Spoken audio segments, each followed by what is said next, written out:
Bienvenue dans Complorama, un podcast France Info avec Rudy Reichstadt, directeur du site Conspiracy Watch. Et Tristan Mendès France, maître de conférences associé à l'Université de Paris, spécialisé dans les cultures numériques. Et pour nous accompagner, Pauline Pénanec de France Info. À l'heure où l'actualité se focalise sur le projet de programme EVARS, comprenez éducation à la vie affective, relationnelle et sexuelle, une partie de la complosphère s'enflamme. Elle accuse ce programme d'être sous l'influence de l'idéologie LGBT, une idéologie accusée de menacer les enfants, de détruire les valeurs traditionnelles et jusqu'au fondement de la société elle-même. Dans cet épisode, nous allons décrypter ces discours, essayer de comprendre leurs origines et analyser leur impact. La communauté LGBT+, cible privilégiée des complotistes, c'est le 78e épisode de Complorama. Maintenant qu'il côtoie le pouvoir, c'est insupportable, c'est immonde. Les drag queens dans les écoles et tout. C'était Alain Juillet, l'ancien patron de la DGSI ou SE, je ne sais plus, qui me disait que le lobby le plus puissant aujourd'hui, c'était le lobby LGBT. Tu es d'accord avec lui ? Oui. Mais il n'est pas tout seul, il est soutenu il n'est pas là, c'est pas les LGBT, c'est qui finance les LGBT. C'est peut-être ça qu'il faut... La réflexion, elle doit se poser. Je pense qu'un Soros, par exemple, a tout intérêt à développer ce type d'association. Extrait de l'émission Les Incorrectibles diffusée le 24 novembre dernier sur YouTube avec le polémiste Dieudonné en invité. Depuis le début des années 2000, Dieudonné accumule propos antisémites et négationnistes qui lui ont valu plusieurs condamnations. Alors Rudy, on entend ici les propos de Dieudonné, mais de quoi est-ce qu'on accuse la communauté LGBT dans la complosphère ? En fait, on l'accuse non pas de militer pour l'égalité et le choix, le libre choix de l'orientation sexuelle, mais plutôt d'être un projet de société destiné à subvertir la civilisation, à détruire les valeurs traditionnelles, les bases de la société en fait. C'est-à-dire que c'est envisagé comme une forme de complot, de conspiration. Oui, puis il faut voir la position que cette thématique anti-LGBT a dans la complosphère en général. Et vu que le centre de gravité de la complosphère est plutôt à l'extrême droite, il n'y a pas trop de surprise de retrouver cette thématique anti-LGBT au sein de la complosphère française et internationale. Et il y a aussi une composante assez particulière liée à l'idée que les LGBT seraient en fait un danger pour les enfants. C'est une thématique récurrente dans la complosphère qui serait en fait un véhicule de pédocriminalité. On le sait, on l'a déjà dit plusieurs fois ici, combien la question de la pédocriminalité est centrale dans l'imaginaire complotiste. Et d'ailleurs, on peut aussi rappeler de façon assez évidente toute la fantasmagorie de la pédocriminalité, du pédosatanisme, des fameux QAnon. Il existe d'ailleurs à ce propos une théorie complotiste, celle du pédopiégeage LGBT. Oui, c'est l'idée assez improbable que la communauté LGBT en fait chercherait à manipuler les enfants, à groomer. C'est le terme anglo-saxon, à groomer des enfants à des fins sexuelles. Et c'est une théorie qui prétend que l'éducation, la question LGBT, les campagnes pour les droits de cette communauté seraient en fait un véritable piège tendu aux enfants pour les dépravés moralement ou sexuellement. Et c'est une idée, cette association de la communauté LGBT avec la pédocriminalité qui a vraiment explosé, qui s'est popularisée autour de 2020, même si c'est des accusations qui remontent carrément aux années 70, et qui a vraiment été popularisée notamment aux États-Unis, au Canada, avant de devenir absolument planétaire. Et un point notable, c'est que ce terme groomer, les fameux groomers, a été utilisé vraiment pour stigmatiser la communauté LGBT. Et d'ailleurs, dans les années 2020, certains se sont amusés à surfer sur cette fameuse phrase « OK boomer » pour le remplacer avec « OK groomer » et attaquer en ligne des militants LGBT. Donc il y a clairement dans la complosphère une idée vraiment profondément ancrée que la défense des droits LGBT serait en fait une sorte de paravent, si on veut, pour normaliser la pédophilie, une sorte de cheval de Troie en gros de la pédocriminalité, quoi, en fait. Est-ce qu'il y a une vraie affinité entre LGBT-phobie et complotisme? Oui, on a par exemple le site d'extrême droite, le Salon Beige, qui publie de nombreux contenus marqués au coin du conspirationnisme, qui a été condamné récemment pour injure homophobe après la publication d'un article qui qualifie notamment les personnes LGBT, je cite, de sectes aux tendances contre nature, et qui encourageait cet article les thérapies de conversion. On a entendu Dieudonné, c'est pas innocent qu'il explique que George Soros, grande figure de détestation chez les complotistes et d'origine juive, soit derrière, c'est ce qu'il dit, il est derrière le mouvement LGBT. Parce que l'antisémitisme et l'homophobie ont en partage une certaine rhétorique, notamment le procès qui était fait à, par exemple, Léon Blum d'être efféminé. Il y a tout un discours antisémite qui explique que les juifs sont des filles, des femmes, se comportent comme des femmes, et qu'on retrouve en fait dans l'homophobie. Mais surtout, ils perçoivent ce militantisme LGBT non pas comme un combat pour l'égalité, mais comme une idéologie qui s'appelle le LGBTisme. C'est quoi le LGBTisme? Alors le LGBTisme, c'est un terme qu'on retrouve à la plus extrême droite, notamment, par exemple, aux dernières européennes. On avait une liste qui s'appelait Forteresse Europe, ce qui se fait de mieux en matière de nostalgie du régime de Pétain, pour le dire très clairement. Et l'un des candidats de cette liste, dans une conférence de presse, avait dénoncé alors, le shoatisme, qui est une notion introduite par les négationnistes, avec l'idée que la Shoah est une vraie religion, mais aussi l'avortisme, le réchauffisme, l'idée que le réchauffement climatique, là aussi, est un dogme, et le LGBTisme. Et ça finissait en dénonçant la déchristianisation du pays. Cette idée du LGBTisme ou du LGBTianisme, on la retrouve aussi, par exemple, chez l'ancien avocat de Didier Raoult, du professeur marseillais Didier Raoult. Je pense à Fabrice Divisio, avocat anti-vax, on le sait, très militant, proche de Christine Boutin à un moment, et qui dénonce le LGBTianisme comme une religion, donc comme un dogme, qu'il serait très très coûteux pour sa carrière de questionner ou de critiquer. Et ces discours anti-LGBT, ils peuvent avoir évidemment des conséquences graves. Oui, la virulence de ces discours associés à toute cette fantasmagorie complotiste peut avoir des conséquences extrêmement graves. Et il y a eu de nombreux attentats contre la communauté LGBT ces dernières années, et un peu partout dans le monde d'ailleurs, notamment aussi en France, mais dont l'une des plus meurtrières remonte à 2016, c'est l'attentat d'Orlando, qui avait été commis à l'époque par un individu qui se revendiquait de l'État islamique et qui avait coûté la vie quand même à 49 personnes. Donc il y a des conséquences à la virulence de ces discours. Ça peut se traduire par des violences et des morts.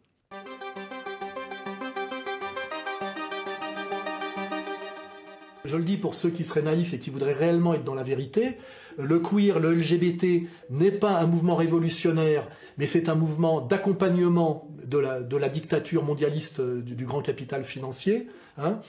Et c'est pour ça qu'ils sont totalement sponsorisés par les grandes figures et les grandes instances du capital mondial. Soros, Schwab, Davos, etc. Comme ils veulent avancer vers leur projet du Grand Reset, qui est en fait vous n'aurez rien et vous serez heureux, ça veut dire on vous aura dépossédé de tout et on aura fait de vous des imbéciles heureux, c'est-à-dire c'est une entreprise de réduire les gens en esclavage par une destruction profonde de l'âme, tu vois, à plusieurs niveaux, j'en reparlerai tout à l'heure. En réalité, la droite du capital finance aujourd'hui à marche forcée la gauche du capital, qui est le queer, le LGBT, le cancel et le woke, parce qu'en fait ils ont besoin, pour aller au bout de leur projet de domination mondialiste, de détruire les capacités de résistance citoyenne, et pour ça ils savent qu'il faut détruire l'image du père, l'autorité, l'intégration à la loi. Extrait d'une vidéo d'Alain Soral qui date du 25 novembre 2023, diffusée sur son propre média. Le polémiste d'extrême droite est président du site Égalité et Réconciliation, et c'est une personnalité dont on parle régulièrement dans Complorama. Alors Rudy, de ce qu'on vient d'entendre, qui tire les ficelles de cet agenda, selon Alain Soral? Les usuels suspects de la complosphère, et au premier titre, les mondialistes, ce qu'on appelle les mondialistes. Alors pour Soral, il ne fait pas de doute qu'il s'agisse quand même des juifs, c'est quand même largement un dog whistle, un langage codé, les mondialistes. Le grand capital également, reviennent les noms de George Soros, de Klaus Schwab, qui est le fondateur du Forum économique mondial de Davos. Le lien est fait également par Soral avec le Great Reset, autre grand mythe complotiste apparu pendant la crise du Covid-19. Il parle de dictature mondialiste. On va s'attarder un tout petit peu sur cette notion. Il ne s'agit pas de parler de mondialisation. Le mondialisme, c'est autre chose. C'est l'idée que des lobbies, des think tanks, des forums de discussion, comme le Bilderberg, la Trilatérale ou le Forum de Davos, mais aussi l'ONU ou l'Union européenne, travaillent à l'avènement d'un gouvernement mondial, une dictature unique, mondiale, totalitaire. Et cette dénonciation du mondialisme, c'est vraiment un lieu commun de la rhétorique de l'extrême droite depuis une quarantaine d'années, en fait. On la trouve chez Jean-Marie Le Pen, jusqu'à Philippe de Villiers, en passant par Nicolas Dupont-Aignan, Éric Zemmour, Marine Le Pen, évidemment. C'est l'idée que le mondialisme est un programme général de destruction de l'État-nation et de subversion des valeurs traditionnelles. Quand on dit les valeurs traditionnelles, c'est quoi ? C'est la famille, la patrie, le sentiment national, la religion. Tout cela au service d'une oligarchie, souvent qualifiée d'apatride. Là aussi, ça fait écho à un discours antisémite très marqué, et qui chercherait à imposer le règne sans partage de la finance, de l'argent, en fait, par la suppression des frontières et la mainmise des banques sur l'économie. Il faut rappeler ici que le lien est souvent fait entre le capitalisme ou la finance et ce fameux agenda LGBT. Par exemple, en 2017, on a Christine Boutin qui ira jusqu'à expliquer que le mariage homosexuel est une injonction de la finance mondiale, que tous les chefs d'État sont contraints d'adopter des lois qui autorisent l'union des couples de même sexe s'ils veulent se maintenir au pouvoir. Autrement dit, au prétexte d'affirmer son hostilité au mariage entre personnes du même sexe, on charrie ici l'idée selon laquelle la démocratie n'existe pas réellement. Et c'est là que c'est problématique, qu'on nous dit que c'est un petit groupe de personnes qui, dans les coulisses, fait et défait les gouvernements, et que les chefs d'État sont soumis non pas à la souveraineté du peuple, au suffrage universel, mais à cette oligarchie de l'ombre très inquiétante, et c'est pas du tout anodin comme discours. Alors, il existe aussi des convergences entre cette panique morale anti-LGBT et puis d'autres sphères, les sphères par exemple anti-vax, covido-complotisme aussi, Tristan. Ouais, c'est assez fascinant de voir effectivement combien les différentes communautés complotistes qui sont apparues durant le Covid ont basculé, pour la plupart, sur un discours de panique morale autour de la question LGBT. On a à la fois des communautés, on a des individus, on a des profils complotistes qui ont effectivement adopté, qui ont basculé sur ce discours anti-LGBT. Moi, un exemple qui m'a particulièrement frappé, c'est le collectif Parents en colère, que j'ai vu apparaître notamment sur Telegram assez tôt, au début de 2021, et qui poussait quand même des théories très radicales sur le Covid, sur lequel on entendait des propos clairement anti-vax et complotistes. Eh bien, on voit encore une fois sur ce Telegram aujourd'hui une bascule, ou en tout cas une appropriation de cette question LGBT. Donc il y a une vraie bascule, encore une fois, de ces communautés complotistes covido-complotistes ou covido-sceptiques, si on veut, sur la question ou cette panique morale liée au LGBT. Est-ce que Rudy, tu te souviens d'autres moments par le passé qui ont relancé ce complotisme anti-LGBT ? Évidemment, il y a le grand moment qui a ouvert, ce grand moment d'homophobie qui a été la manif pour tous, au moment du vote de la loi sur le mariage pour tous, justement. À l'époque, on a plusieurs mouvements liés à l'extrême droite, notamment, mais on peut penser également au Printemps français, qui militent contre le mariage de personnes de même sexe. Et puis, dans la complosphère, on va surfer sur ce mouvement. Quelques semaines après le vote de la loi, on a Dieudonné, par exemple, qui va qualifier le mariage gay de projet sioniste qui vise à diviser les gens. Et pour tourner en dérision la loi sur le mariage pour tous, il apportera son concours, Dieudonné, à ce moment-là, on est à l'été 2013, à un simulacre de mariage pour lequel il sera témoin. Un mariage à la maison centrale de Poissy entre deux détenus, Germain Gaïf, surnommé le dépeceur de Montauban, et Alfredo Stranieri, un tueur en série. Et l'autre témoin avec Dieudonné, ce sera le terroriste Carlos. Donc l'idée est vraiment d'expliquer que tout ça est un projet de l'élite, des sionistes, etc. et qu'il s'agit de s'en moquer. Et puis quelques mois plus tard encore, on est fin 2013, c'est le lancement des fameuses journées de retrait de l'école, un mouvement qui est initié par une ancienne militante antiraciste au début des années 80, mais qui a évolué, qui s'est rapproché entre-temps de l'extrême droite la plus radicale, celle d'Alain Soral, l'extrême droite antisémite. Je parle de Farida Belgoul. Dont on avait parlé aussi dans dont on avait déjà parlé. Ouais. Et pour protester contre la mise en place d'un programme expérimental, là aussi dans les établissements scolaires, qui s'appelait à l'époque les ABCD de l'égalité. Le principe était simple, c'était d'inciter les parents à retirer leurs enfants de l'école publique, une journée par mois. On la retrouve, Farida Belgoul, à l'époque, aux côtés de Christine Boutin, d'Alain Escada, le leader de Civitas, qui est une organisation intégriste qui a été dissoute l'année dernière au Conseil des ministres, pour déplorer que l'éducation sexuelle soit, disait-elle, prise en charge par le lobby LGBT. Ce n'était pas l'éducation nationale, c'était carrément le lobby LGBT qui avait la main mise sur l'éducation de nos enfants. Ce qui est très intéressant, c'est que dans cette perspective complotiste, l'homophobie n'existe pas. En fait, c'est le grand impensé. Tout est renversé. L'homophobie, ce serait une invention du lobby LGBT pour museler tous ceux qui résistent à ce lobby. Un mot peut-être encore sur Civitas. L'année dernière, en avril 2023, c'est cette organisation qui a fait annuler un concert de Bilal Hassani dans une salle de spectacle de Metz qui était située dans les murs d'une église mais qui a été désacralisée depuis le XVIe siècle. Au seul motif, en réalité, que Bilal Hassani était homosexuel. Oui, puis on a plein d'épisodes effectivement qui ont réactivé toute cette fantasmagorie complotiste anti-LGBT. Évidemment, on ne peut pas ne pas mentionner, même si on en a parlé plusieurs fois ici dans Complorama, évidemment ce délire complotiste autour de Brigitte Macron est un homme, qui a commencé en 2021, je rappelle, qui continue encore aujourd'hui, qui s'est même exporté aux États-Unis, qui avait été poussé à l'époque par la complosphère d'extrême droite française soralienne. Donc pareil, encore une fois, avec cette charge complotiste, encore une fois, LGBT-phobe. Et puis, on ne peut pas ne pas non plus évidemment mentionner la cérémonie d'ouverture des JO qui ont été un véritable, pour le coup, un festival de complotisme anti-LGBT, avec l'idée que cette cérémonie faisait partie d'un plan des élites pour pousser à la fois un agenda LGBT à travers, alors à l'avenant, à travers une symbolique sataniste ou carrément parfois la promotion de la pédocriminalité. En tout cas, on a avec chacun de ces épisodes, on voit une instrumentalisation de la part de la complosphère française qui cherche à surfer sur ces moments pour pousser un discours complotiste autour de la communauté LGBT.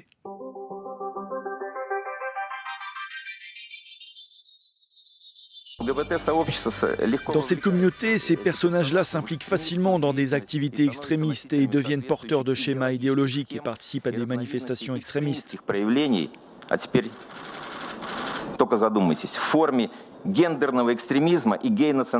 Il suffit de penser à l'extrémisme de genre et au nationalisme gay. Ils contiennent tous des appels à une guerre ouverte entre les sexes. Ainsi, l'analyse de toutes les preuves matérielles a permis au ministère russe de la Justice de conclure que la principale base unificatrice de la communauté LGBT internationale est une idéologie qui détruit les fondements moraux de la société russe. Oleg Sviridenko, le vice-ministre russe de la Justice au Forum économique international de Saint-Pétersbourg, c'était en juin 2024. Je vous redonne le contexte. Oleg Sviridenko participe à une discussion sur, je cite, les valeurs et les traditions familiales. Rudy ? Oui, c'est une constante maintenant de la politique russe depuis des années. Ce qu'on appelle en russe l'homosexualisme, c'est un peu l'équivalent du LGBTisme ou du LGBTianisme. C'est une notion qui a été érigée vraiment par le régime de Vladimir Poutine en ennemi de l'intérieur. C'est un terme qu'on retrouve jusque sur les supports électoraux, sur les affiches de candidats de Russie Unie, le parti présidentiel. Et il y a l'idée que la Russie est le dernier bastion des valeurs traditionnelles face à un Occident décadent, perverti par l'homosexualité et l'idéologie LGBT, qui est même comparée à une forme de terrorisme. En mars dernier, la Russie qui a placé le mouvement international LGBT, je cite donc, sur sa liste des terroristes et extrémistes, Tristan. Oui, et c'est pas la première fois que la Russie s'attaque à cette communauté. La Cour suprême russe avait d'ailleurs déjà banni ce qu'elle appelait le mouvement international LGBT en novembre 2023.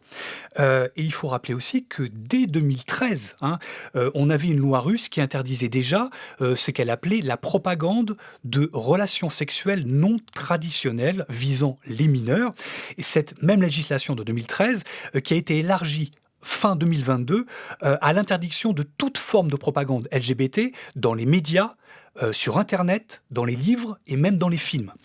Alors, il se trouve qu'en 2024, là, la Russie a vraiment monté d'un cran en cherchant cette fois-ci à présenter le mouvement international LGBT comme une structure internationale terroriste, avec toute la charge symbolique que ça comporte. La communauté LGBT n'est plus simplement perçue comme une sorte de mouvance dépravée, mais comme une véritable organisation qui complote et qui est dangereuse. Et puis, la Russie n'est pas d'ailleurs le seul pays à renforcer cette répression contre la communauté LGBT. Rudy. Oui, on peut prendre l'exemple de l'Iran où l'homosexualité masculine est passible de la peine de mort. On se souvient que l'ancien président iranien Mahmoud Ahmadinejad, grand ami des négationnistes, référence pour Dieudonné, pour Kémy Séba, avait expliqué qu'il n'y avait pas d'homosexualité en Iran. C'était en septembre 2007 à l'Université américaine de Columbia à New York. Il avait créé un tollé en déclarant au sujet de l'homosexualité: nous n'avons pas ce phénomène, je ne sais pas qui vous a dit que cela existait chez nous. Point. Autre épisode, en 2012, on a un site semi-officiel iranien, Mashrek News, qui expliquait à ses lecteurs l'existence d'un complot mondial ourdi par, je cite, le capital juif, avec l'aide de l'Occident, surtout de l'Amérique et de la Grande-Bretagne. L'objectif de ce complot, c'était de diffuser et de promouvoir l'homosexualité, de manière à banaliser, disait-on, l'abomination et ce phénomène immoral, en plaçant sous leur joug tous ceux qui n'acceptent pas l'homosexualité. Alors, quelle est la fonction de ce genre de propos? Selon des experts, c'est avant tout destiné à l'intérieur, c'est-à-dire aux Iraniens eux-mêmes, et pour légitimer l'exécution des personnes homosexuelles.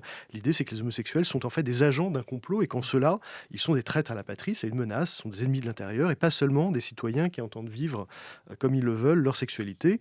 Donc au fond, le complotisme, là, sert à justifier l'injustifiable. Et qu'en est-il des États-Unis, Tristan ? De façon assez spectaculaire, on l'a vu notamment durant la campagne de Trump. Clairement, la question LGBT était absolument centrale. C'était l'un des 3 principaux points de la campagne de Trump.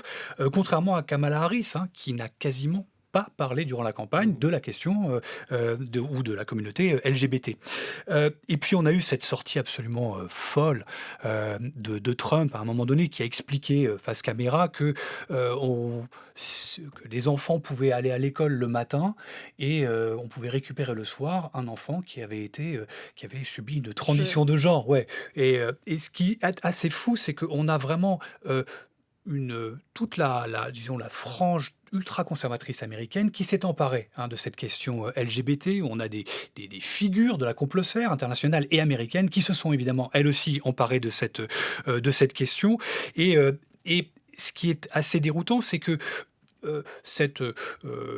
l'extrême droite américaine perçoit, la promotion ou la question LGBT comme une sorte de guerre culturelle menée par les démocrates, alors qu'ils en sont les principaux promoteurs de cette panique morale. Et puis on ne peut pas parler des États-Unis sans évoquer la rumeur transphobe qui vise Michelle Obama, qui est une rumeur très très voisine, très proche de celle qui vise Brigitte Macron, et qui se double d'une rumeur homophobe visant Barack Obama, et qui a été réactivée, cette rumeur homophobe, à l'été 2023 avec la noyade accidentelle du chef cuisinier particulier de Barack Obama, Tafari Campbell. On a commencé à expliquer sur les réseaux complotistes les plus mainstream, si on veut, que Tafari Campbell, en fait, avait été éliminé parce qu'il en savait trop. Et que savait-il ? Eh bien, que Barack Obama, en réalité, était gay, et que c'est pour cette raison qu'Obama aurait décidé de l'éliminer, ou de le faire éliminer, mais qu'il aurait même éliminé de ses propres mains. C'est ça qui est absolument fou. Donc, en plus, la rumeur homophobe se doublait d'une accusation d'homicide. On peut aussi faire un focus sur l'Afrique. Oui, parce qu'on a effectivement certains pays africains qui également poussent des discours anti-LGBT, mais qui lui-même instrumentalisés à travers un discours plutôt anticolonial. Là, la mouvance LGBT est considérée comme une sorte d'arme culturelle occidentale qui vise en fait à s'attaquer aux sociétés africaines, à détruire leurs valeurs traditionnelles ou même à imposer une sorte de domination culturelle, si on veut.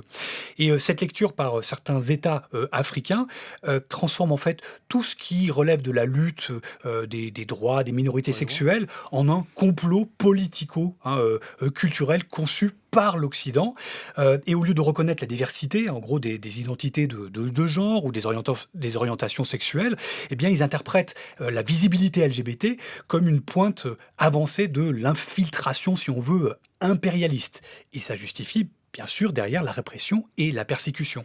Donc on a de nombreux exemples récents avec l'instauration de lois qui répriment l'homosexualité ou les communautés LGBT, que ce soit en Ouganda, au Ghana, au Burkina Faso et assez récemment aussi au Mali.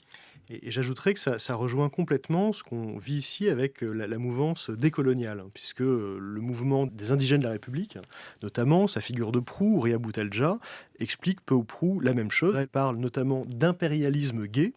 C'est l'idée que l'homosexualité serait l'alibi d'un impérialisme culturel occidental qui vise en fait à déviriliser les hommes dominés, les hommes du Sud, et à imposer sa domination sur le monde, et qu'en tout cas la liberté de vivre ou de choisir son orientation sexuelle serait une invention occidentale. On trouve par ailleurs chez Horia Boutelja une justification de l'homophobie. On sait qu'elle a salué la phrase de Mahmoud Ahmadinejad qui expliquait qu'il n'y avait pas d'homosexualité en Iran, mais aussi qu'elle a écrit par exemple, je cite, que la tarlouse n'est pas tout à fait un homme, ou encore que le coming out d'un homme arabe n'est qu'un acte de soumission à la domination blanche. Voilà ce qu'on peut lire dans une fraction de la mouvance décoloniale, indigéniste, d'extrême gauche, aujourd'hui en France. On se rend bien compte dans tout ce qu'on vient de dire que la communauté LGBT+, à l'international et chez nous en France, elle est et elle restera centrale dans la pensée complotiste. Oui, il n'y a pas trop de doute là-dessus. D'abord parce que la question LGBT est perçue dans la complosphère internationale comme l'un des principaux leviers de lutte contre nos sociétés, pour essayer de déstabiliser nos sociétés. Cette mouvance LGBT incarnerait dans leur fantasme, dans leur fantasme complotiste, une véritable stratégie visant à fragiliser le modèle traditionnel pour mieux soumettre les populations à des forces occultes ou des forces dépravées, si on veut. Mais surtout, elle est présentée comme un véhicule de pédocriminalité. Et on sait combien cette question de la pédocriminalité est centrale, vraiment dans la complosphère internationale, combien elle est puissante dans l'imaginaire complotiste. Et enfin, on voit aussi à quel point ce complotisme anti-LGBT transcende tous les contextes culturels. Il traverse les frontières et il s'adapte à chaque société en permettant à différents types d'acteurs, on l'a vu, qu'ils soient étatiques ou non, d'instrumentaliser la peur de l'autre ou le rejet tout simplement de la différence. Merci Tristan Mendès France. Merci à tous. Merci Rudy Reichstadt. Et merci à Justin Piamigiani au son, Thomas Eliès et Cyril Balta à la vidéo. C'est la fin de ce 78e épisode de Complorama. Merci de nous avoir écoutés et à bientôt.